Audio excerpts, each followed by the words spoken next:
Good morning, friends. I am Sajid Patel from the Wallan High School, Wallan. Once again, you all are welcome to Wallan High School official YouTube channel. Today, we have one more function of English language, that is double comparison. Double comparison. Friends, તમે સાંભળ્યું હશે અત્યાર સુધી till 11 or 10 standard કે positive degree છે, comparative degree છે અને superlative degree છે. પણ અહીંયા આગળ આપણે જે નવી ડિગ્રી બનવા જઈ રહ્યા છે આ સ્ટ્રક્ચર, હું ડિગ્રી નહીં કહું, એને કહીશ નવ કાઇન્ડ ઓફ સ્ટ્રક્ચર. તો એ સ્ટ્રક્ચરનો ઉપયોગિતા શું છે ફ્રેન્ડ્સ, પહેલાં એને સમજીએ. અને બોર્ડની એક્ઝામના અંદર આને તમે સેક્શન પાર્ટ એના અંદર પણ પૂછાય છે, સેક્શન એમાં, તો તેના અંદર 1 માર્કનું પૂછી શકાય. પ્લસ કમ્પ્લીટ ધ સેન્ટેન્સીસમાં પણ આ ફંક્શનનો ઉપયોગ બહોળા પ્રમાણમાં જોવા મળે છે. વિજ્ઞાન પ્રવાહ માટે પણ ખૂબ જ ઉપયોગી છે. ચાલો આ તો પરીક્ષાલક્ષી વાત થઈ, પણ જીવનના અંદર પણ આપણે આવી કન્ડિશન્સ મૂકતા હોઈએ છીએ, તો એની ઉપયોગિતા શું? What is the usage of this function in our day to day life? તો let's understand the usage of double comparison. Now the usage is double comparison ક્યાં ઉપયોગમાં આવે છે? એક તો છે ફ્રેન્ડ્સ કોઝ અને ઇફેક્ટ બતાવવા માટે, એટલે કે કારણ અને એની અસર શું છે તે, અથવા તો તમે કહી શકો કે એક્શન અને એનું શું રિએક્શન આવે છે, તો એ બતાવવા માટે પણ આપણે ડબલ કમ્પેરિઝનનો ઉપયોગ કરીએ છીએ. દાખલા તરીકે જો તમે ઝડપથી ચાલશો તો વહેલા પહોંચશો, તો ઝડપથી ચાલવું એ આપણું રીઝન થયું, અને એની ઇફેક્ટ શું આવશે? તમે ઝડપથી પહોંચશો, બરાબર છે. એક્શન શું કરીએ આપણે? ઝડપથી ચાલવાની, એનું રિએક્શન શું આવશે? જલ્દીથી પહોંચવાની. પ્લસ બીજું કહીએ તો આપણે ઇફ અને અનલેસ દ્વારા પણ કન્ડિશન કરતા હતા, અધરવાઇઝ દ્વારા પણ કન્ડિશન કરતા હતા. પણ જ્યાં સુધી મેં સમજું છું ડબલ કમ્પેરિઝનને, તો એ એક પ્રકારની કમ્પેરિઝન જ થઈ, તો આપણે કન્ડિશનના કોન્ટેક્સ્ટમાં પણ આ ડબલ કમ્પેરિઝનને લઈ શકીએ છીએ. નાઉ નેક્સ્ટ મોર, આ ડિગ્રીમાં આ પર્ટિક્યુલર આ સ્ટ્રક્ચરમાં, ડિગ્રી કરતા હું સ્ટ્રક્ચર શબ્દ વધારે યુઝ કરીશ અહીંયા ફ્રેન્ડ્સ.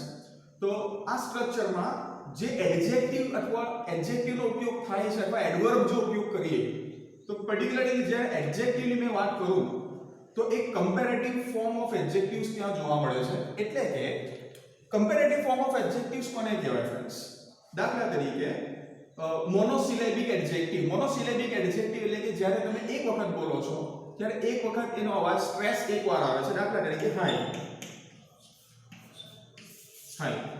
હવે સર મોનોસિલેબિક એટલે શું? એટલે કે જેમાં એક સ્ટ્રેસ હોય, એક સિલેબલ હોય, એને આપણે મોનોસિલેબિક કહીશું. જ્યારે બોલીએ છીએ ત્યારે તો હું નોર્મલી આનું કહીશ લિંગ્વિસ્ટિકલી કોઈ એક્ઝિસ્ટન્સ નથી કે આ થિયરી પાછળ થાય, પણ જ્યાં સુધી અમે કોલેજમાં ભણતા ત્યારે અમારા લેક્ચરર પણ અમને કહેતા કે મોનોસિલેબિક અને ડાયસિલેબિક. ડાયસિલેબિક એટલે 2 સિલેબલ વાળા શબ્દો. તો એ ઓળખવા માટે કેવી રીતે આપણે પારખી શકાય? તો હાઈ જ્યારે બોલીએ છીએ તો મેં શું કરીશ? બેન્ચના ઉપર હાઈ, ભાઈ બેન્ચ તૂટી ન જાય એવી રીતે આપણે ધીમેથી મારવાનું, તો આપણે ઓળખી શકાય. હાઈ એકવાર હાથ આપણો પછડાય છે તો એ શબ્દ મોનોસિલેબિક વર્ડ આવે. દાખલા તરીકે બીજો એક શબ્દ લે, ડાયસિલેબિક શબ્દ કયો છે? ડાયસિલેબિક એડજેક્ટિવ કયો? તો આવશે દાખલા તરીકે બ્યુટીફુલ. તમે આ શબ્દ જ્યારે બોલતા હો બ્યુટીફુલ, તો તમારા બોલતાની સાથે સાથે તમારે બેન્ચના પર હાથ પછાડવો પડે. બ્યુટીફુલ, તો અહીંયા 3 સિલેબલ જોવા મળે છે ફ્રેન્ડ્સ. આપણો હાથ 3 વાર પછડાય છે.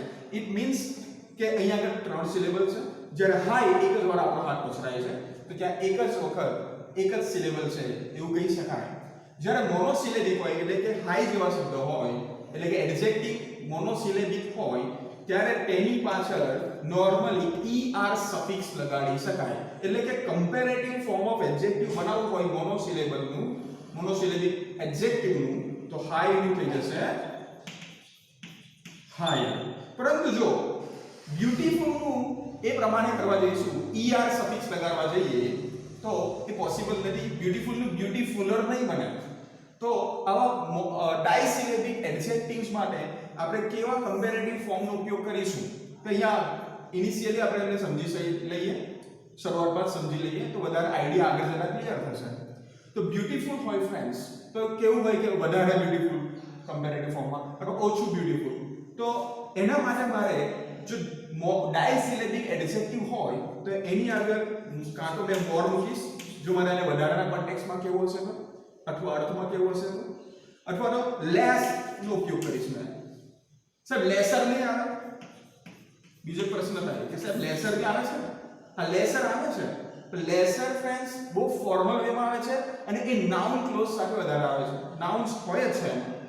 લેસર બ્યુટીફુલ ગર્લ્સ એ પ્રમાણે તમે યુઝ કરી શકો છો, પણ ઇનફોર્મલી અથવા તો કોન્ટેક્સ્ચ્યુઅલી જ્યારે ડબલ કમ્પેરિઝનની વાત કરીએ છીએ ત્યારે આપણે લેસનો ઉપયોગ બહોળા પ્રમાણમાં એટલે કે મોર અને લેસના કોન્ટેક્સ્ટમાં લઈએ છીએ. નાઉ હવે આનું સ્ટ્રક્ચર મેઇન જે છે આ કમ્પેરિઝનને ડબલ કમ્પેરેટિવ ડિગ્રીઝના ડબલ કમ્પેરિઝનના સ્ટ્રક્ચરને સમજવા માટે આપણે અહીંયા મેં લખ્યું છે સ્ટ્રક્ચર જરા જોઈ લઈએ ફ્રેન્ડ્સ કે કઈ રીતે એનો યુઝ થાય છે.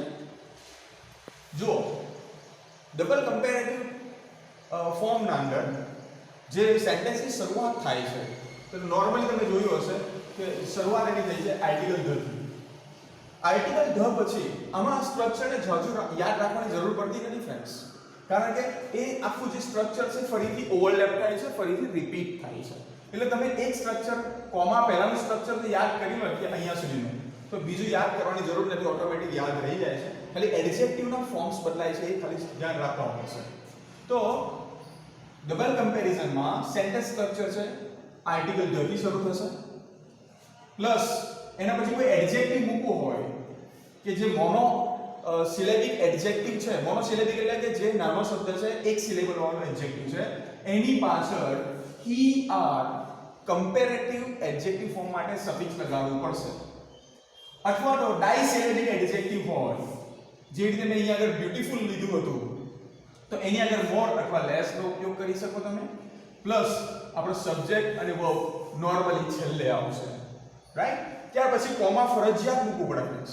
કોમા વગર તમારું આ સેન્ટેન્સ સિન્ટેક્ટિકલી પરફેક્ટ નહીં કહી શકાય. એટલે અહીંયા આગળ આ કોમા ન મૂકો તો માર્ક્સ કપાવવાની સંભાવના રહેલી છે અને તમે એક્ઝામમાં પણ આટલું જ પૂછાશે અને બાકીનું તમારે જાતે જ કમ્પ્લીટ કરવાનું રહેશે સેન્ટેન્સ, કારણ કે કમ્પ્લીટ ધ સેન્ટેન્સમાં આ સ્ટ્રક્ચર પૂછાયા જ કરશે. બહુ ઈઝી છે, it is not that much difficult also.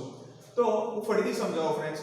Article the થી શરૂઆત થશે, એડજેક્ટિવ પ્લસ er જે મોનોસિલેબિક એડજેક્ટિવ છે તે, મોર ઓર લેસ પ્લસ એડજેક્ટિવ. હા, બીજા ઇરેગ્યુલર એડજેક્ટિવ્સ પણ આવે છે, અત્યારે એમાં નહીં જતા, આપણે પછી જોઈશું, વધારે કન્ફ્યુઝ નહીં કરતો મેં તમને. ત્યાર પછી કોમા આવશે અને ફરીથી આખું સ્ટ્રક્ચર ફરી રિપીટ થશે અહીંયા આગળ. એટલે સ્ટ્રક્ચરની શરૂઆતમાં આપણે ધ દેખાશે, જે અહીંયા આગળ દેખાયો તો આપણને ધ આવી ગયો, બરાબર? એડજેક્ટિવ અને er એ પણ અહીંયા રિપીટ થાય છે. મોર ઓર લેસ પ્લસ એડજેક્ટિવ એ પણ તમને અહીંયા પણ દેખાશે અને અહીંયા પણ દેખાશે. અને છેવટે સેન્ટેન્સની એન્ડિંગમાં તમને સબ્જેક્ટ અને વર્બ તો દેખાશે. તો આ પ્રકારે ડબલ કમ્પેરેટિવનું સ્ટ્રક્ચર બને છે. સ્ટ્રક્ચર યાદ રાખવા માટે કોઈ તમારે તકલીફ કરવી પડતી નથી. કોમા પહેલાનું સ્ટ્રક્ચર યાદ કરી લો, એ સ્ટ્રક્ચર બેઠું અહીંયા આગળ આવે છે. હા, શબ્દો બદલાશે. હવે આને એક્ઝામ્પલ દ્વારા સમજીએ તો આ સ્ટ્રક્ચર વધારે ક્લેરિફાઈ થાય છે ફ્રેન્ડ્સ. તો જોઈ લઈએ. જો મેં કહેવા માંગુ છું કે ગમે એટલા તમે ઉપર જવાનો પ્રયત્ન કરશો, એટલે કે હવામાં ઉપર જશો તેમ તમે લાઇટ ફીલ કરશો, હવામાં હલકાપણું તમે મહેસૂસ કરશો, એવું કેવું હોય મારે. તો એ ડબલ કમ્પેરિઝનમાં મેં બતાવું તો એની આ કોઝ બતાવીશ અને એની ઇફેક્ટ છે. તો આર્ટિકલ ધ થી શરૂઆત થશે, બરાબર છે? હવે હાઈ જે મેં તમને અગાઉ સમજાવ્યું તેમ એ મોનોસિલેબિક એડજેક્ટિવ છે, એટલે કે ધ હાઈ. હવે નોર્મલી મોનોસિલેબિક એડજેક્ટિવ હોય તો શું લાગશે પાછળ સફિક્સ er. તમે er અહીંયા લીધું છે તો ધ હાયર સબ્જેક્ટ શું છે વાક્યનું કરનાર you. The higher you go, right? આટલું બની ગયું. તો તમે કેવું ફીલ કરશો? લાઇટ ફીલ કરો છો. તો લાઇટ એ એડજેક્ટિવ છે, તો ધ લાઇટર, લાઇટ એ આપણો એડજેક્ટિવ છે, પાછળ er લગાડીએ તો લાઇટર થઈ જશે. કમ્પેરેટિવ ફોર્મ ઓફ એડજેક્ટિવ છે.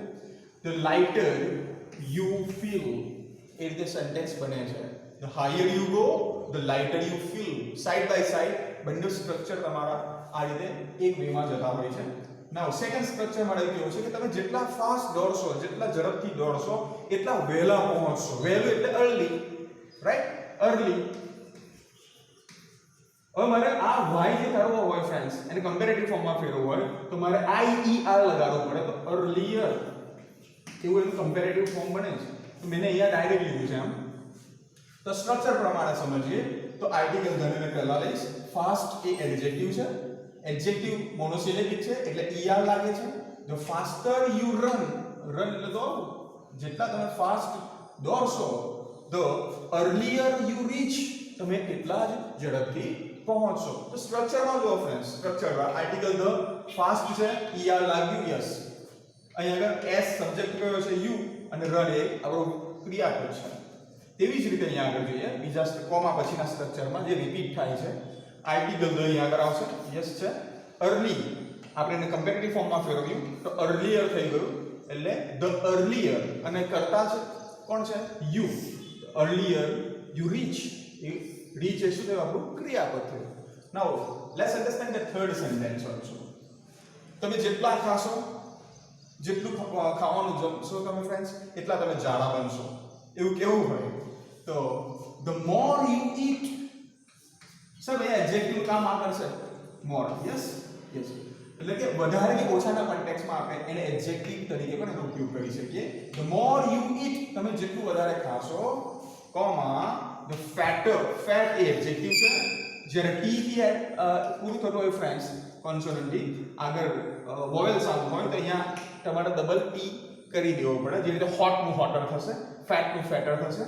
The fatter you become, the fatter you become. એટલે કે તમે જેટલું વધારે ખાશો એટલા તમે વધારે મોટા થશો, જાડા થશો. નેક્સ્ટ સેન્ટેન્સમાં જે તમને મેં ફેટરનું એક્ઝામ્પલ આપ્યું, ડબલ ટી થાય છે રિપીટ.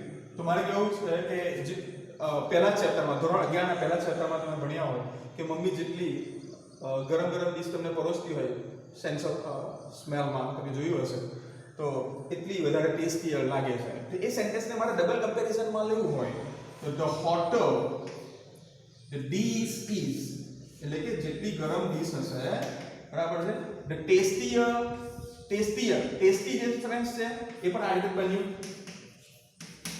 y ને કાઢીને તમે IER લગાડી દેશો કે કમ્પેરેટિવ ફોર્મ બની જશે. ધ ટેસ્ટીયર ઇટ ઇઝ, જેટલી ડીશ ગરમ હશે એટલી જ વધારે ટેસ્ટીયર હશે.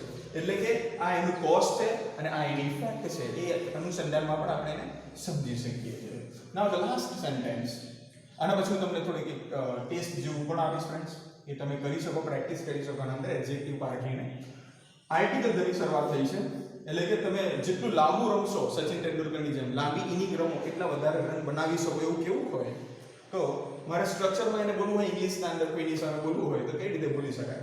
તો આર્ટિકલ ધની શરૂઆત કરીશ, અને અહીંયા પણ મોનોસિલેબિક વર્ડ એડજેક્ટિવ છે, લોંગ.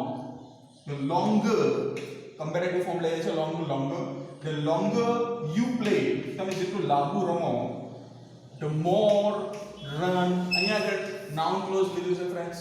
તો the more run you score, તો તમે એટલો જ વધારે લાંબો સ્કોર કરી શકો છો, વધારે પડતો સ્કોર કરી શકશો ફ્રેન્ડ્સ. તો આ હિસાબે તમે ડબલ કમ્પેરિઝનનો ઉપયોગ ઇંગ્લિશ ફંક્શન તરીકે તમારા સ્પીકિંગ, રાઇટિંગ, રીડિંગમાં સમજવા માટે પણ તમે કરી શકો છો. તો ફ્રેન્ડ્સ હવે પછીના સ્લાઇડના અંદર આપણે એક્સરસાઇઝ જોઈશું.